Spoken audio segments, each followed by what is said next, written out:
পূর্ব লন্ডনের ফরেস্ট গেটে গুলাগুলির ঘটনা ঘটেছে এবং এতে ৩ জন আহত হয়েছেন এবং ২ জনকে গ্রেফতারও করেছে পুলিশ।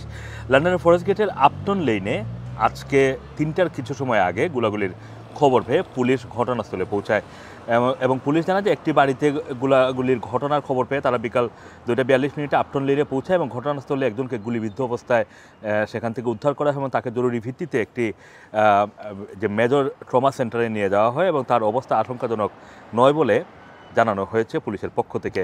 লন্ডন অ্যাম্বুলেন্স সার্ভিস আরও জানায় যে ঘটনাস্থলে ৩ জনকে চিকিৎসা দেওয়া হয়, তাদের মধ্যে ২ জনের মাথায় আঘাত লেগেছে, তাদেরও হাসপাতালে ভর্তি করা হয়েছে। মেট পুলিশ জানিয়েছে যে ঘটনার সাথে জড়িত সন্দেহে ২ জনকে গ্রেফতার করা হয়েছে, তাদের একজনকে হাসপাতালে চিকিৎসাধীন রাখা হয়েছে এবং তবে তার আঘাত তেমন গুরুতর নয় এটা নিশ্চিত করেছে পুলিশ। এবং পুলিশ ঘটনাস্থল থেকে একটি আগ্নেয়াস্ত্র মানে পিস্তল সেটা জব্দ করেছে।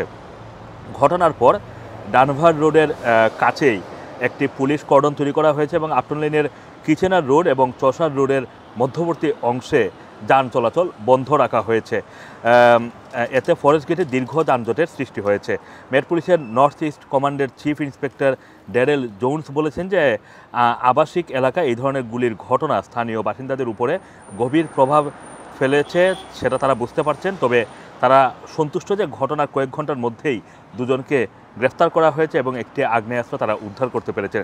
তিনি স্থানীয় বাসিন্দাদের উদ্দেশ্যে বলেছেন যে কোনো উদ্বেগ থাকলে দয়া করে ঘটনাস্থলে থাকা পুলিশ অফিসারদের সাথে অথবা স্থানীয় পুলিশ টিমের সাথে কথা বলার কথা জানানো হয়েছে।